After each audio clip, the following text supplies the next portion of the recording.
All right, beautiful people. In today's video, we are going to be making our own paddle. We're going to be following a template that I saw in another YouTube video, which I will link in the description below. And we'll be making a Greenland style paddle, which is actually kind of cool. Enjoy. So according to analytics, you guys are much more likely to watch videos if they have kittens in them. It's actually kind of amazing how quickly this little guy has grown. We're not supposed to let him play with our fingers.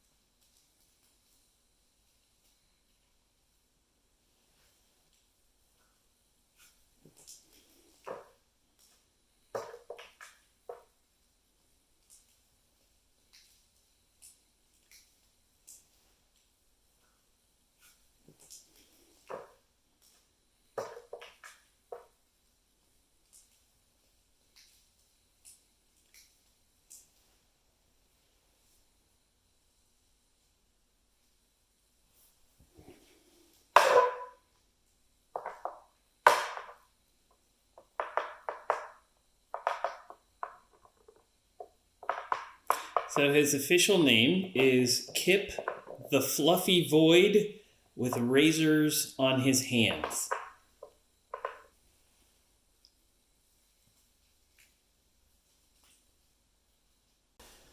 This is my take on what is called a Greenland Style paddle.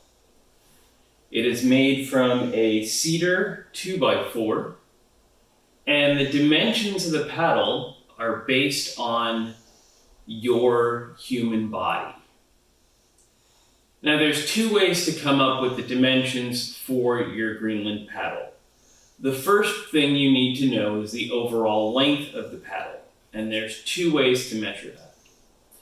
One way is to stand flat-footed on the ground and reach your hand up and comfortably, right? So I'm not like tilting my shoulder, I'm not getting on my tippy toes, I'm reaching my hand up. And about where the first knuckle is on your fingers is a good height for your paddle. The other way to get that measurement is to measure from fingertip to fingertip and then add the distance from the inside of your elbow to your fingertips.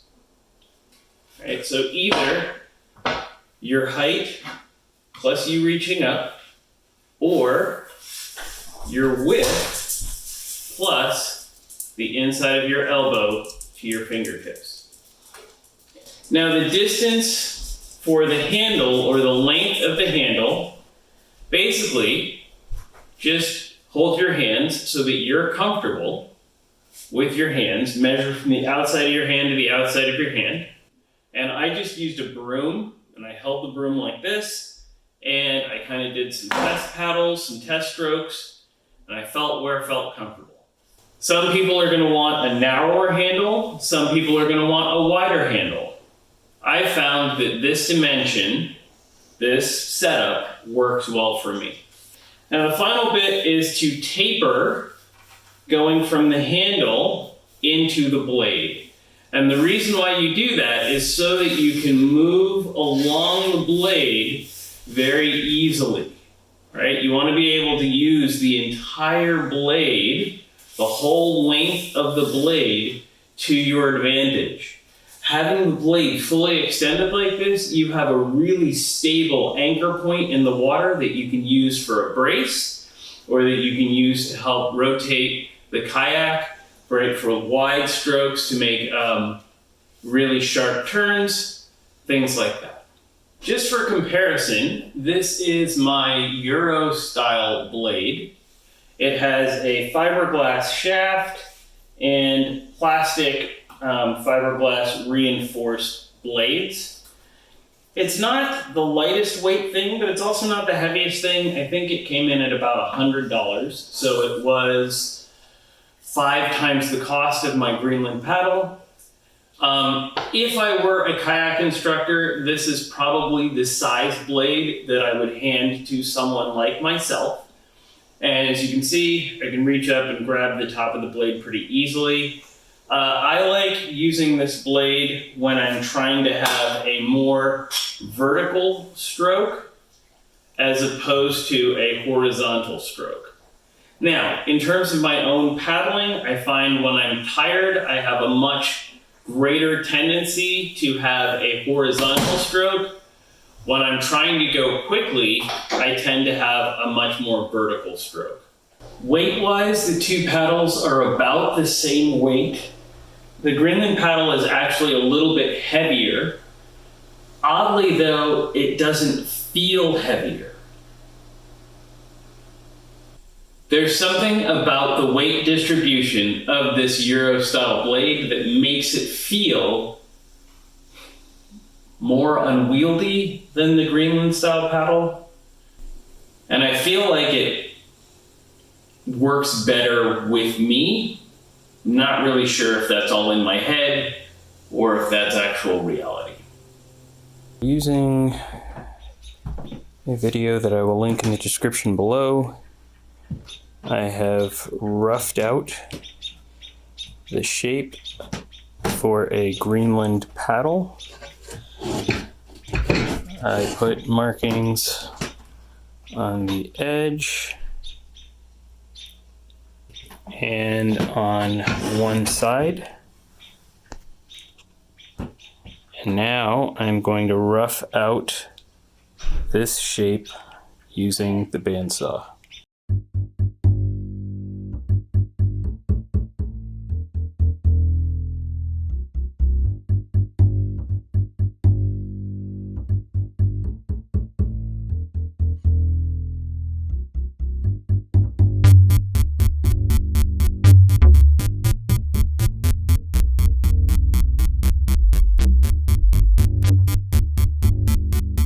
For my first time trying this, this side definitely came out way worse than the other side.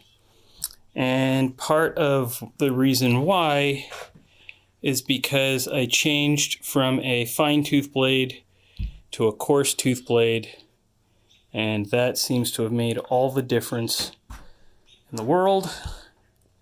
So this side came out much better, much straighter, and I'll be able to fix that than the other side. Now, one key thing is that it doesn't really matter. I'm not in a hurry, right? I don't need to finish this today. I don't need to finish this week. I can take my time and kind of work this into the shape that I want it to be. What I'm going to do now is, using the Japanese draw saw, I'm going to cut a little notch here and here, and then at the other end, so that I can load this onto the bandsaw and cut this taper here, and that is for the handle of the paddle.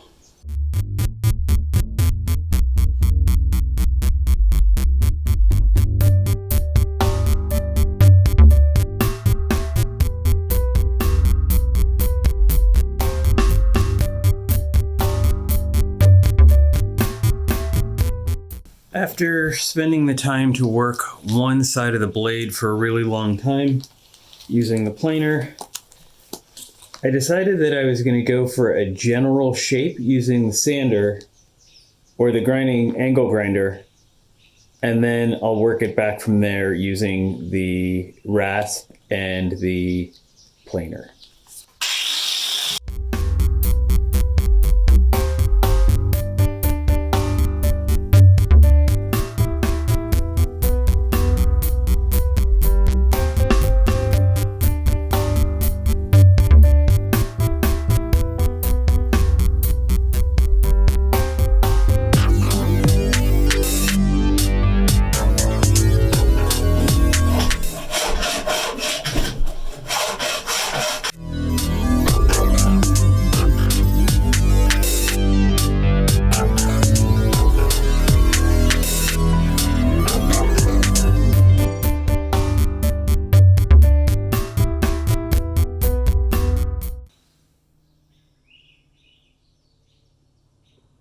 I think the majority of what you do when you're making a Greenland paddle is pick it up and stare down the blade to see whether or not it's straight.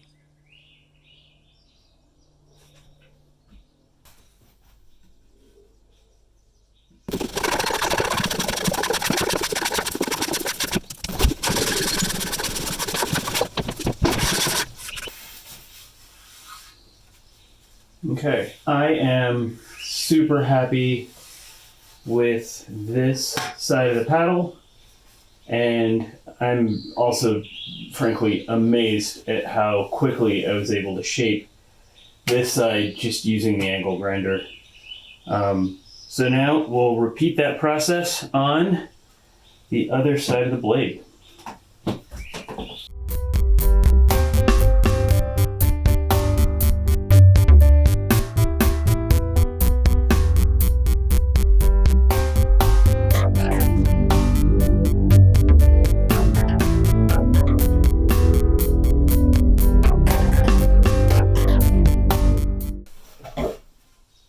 Now that I've gotten the paddle to this point, it's time to work on the handle.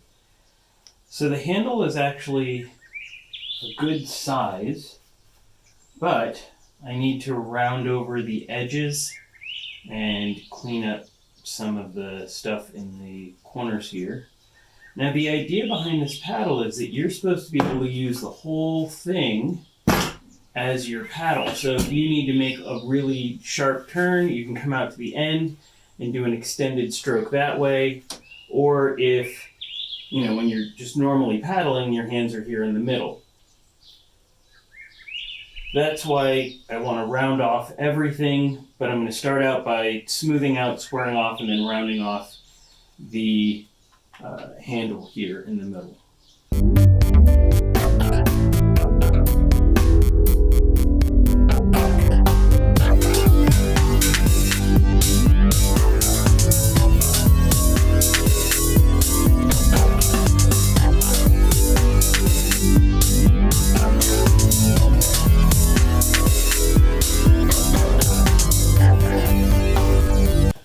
I'm going to start off at 40 grit sandpaper and work my way up probably to 320, somewhere in there.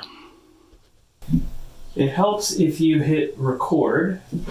Before I continue sanding, I'm going to round off the ends of the blades, and I'll do that on the bandsaw.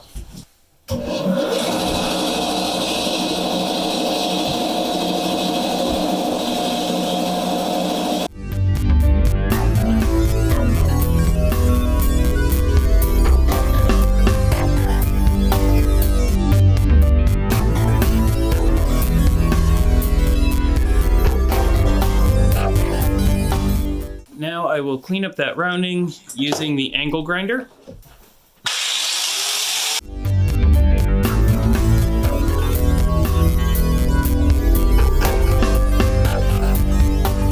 Now back to sanding.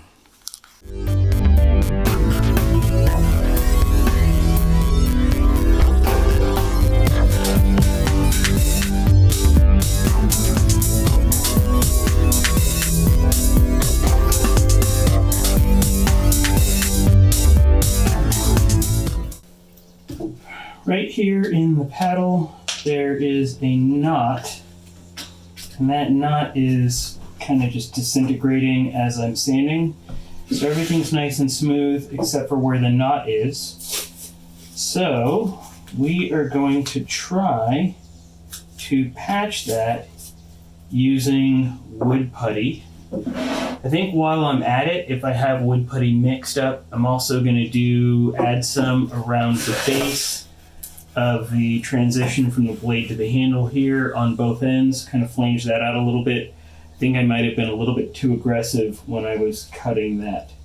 So I'll fill in here, I'll add some material here, and I'll add some material here. We will let that cure for maybe an hour or two. Hopefully it'll cure quickly, and then we can get back to work. I mixed up a pretty thick batch of putty, and I used twice as much hardener as normal. hopefully it will set up quickly. So we're basically just going to use a piece of wood scrap and I'm going to scrape this into this little spot here.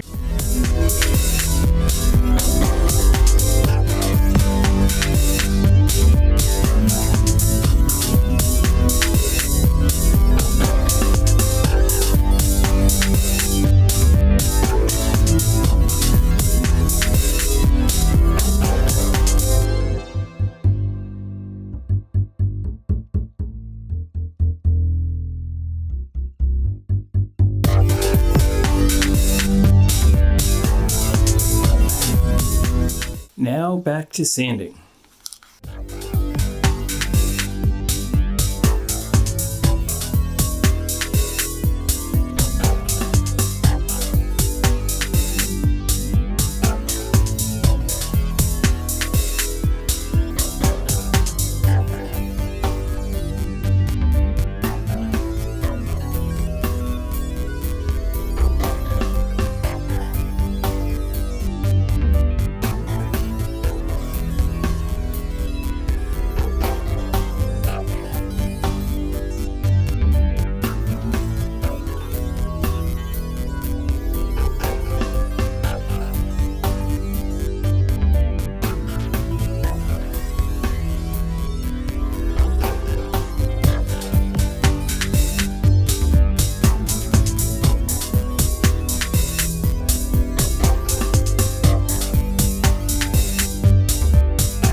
For this morning is to finish up sanding and then come to some conclusions about what I want to do with this.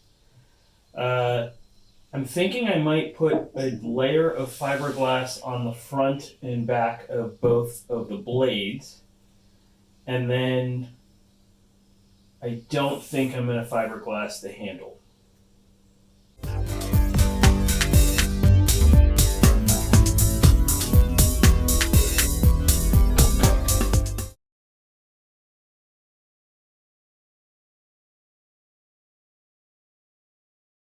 This is the final product. I've actually been paddling with this Greenland Style paddle for a few weeks now, and I really like it. Now here's the hard part, here's the reality. The reality is I don't know if I like this paddle because I made it, because it's different than what I've always used, or if I like it because it's a good paddle. I did end up fiberglassing over the blades, and I did that on both sides. And I feel like that's added to the durability of this blade while not adding too much in the way of weight. It works for me. It may not work for everyone, but it works for me. All in all, I think it took me about 3 days, including fiberglassing, to get the whole paddle done. And a lot of that, as you can tell from the video, was just sanding. Shortly after completing this paddle, I made a paddle for my wife. Now, she did not want me to fiberglass her blades, so her blades are just finished with Danish oil. And looking at her blades, they've held up pretty well. There are a couple of nicks in the edges, but that's nothing that wouldn't sand out. Now, the other key point here is that each of these blades cost about $20 to make. Total, all in.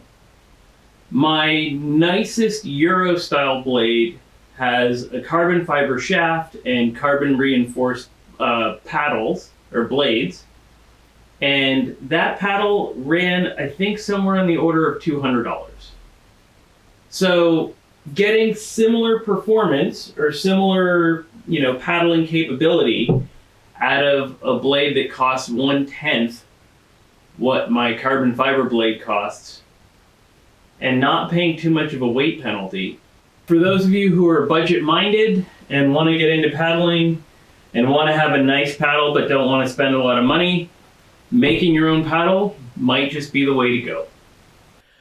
Alright, beautiful people, so that wraps up today's video. I hope you guys learned a lot and had a good time. This has been a lot of fun, and I'll see you guys next week.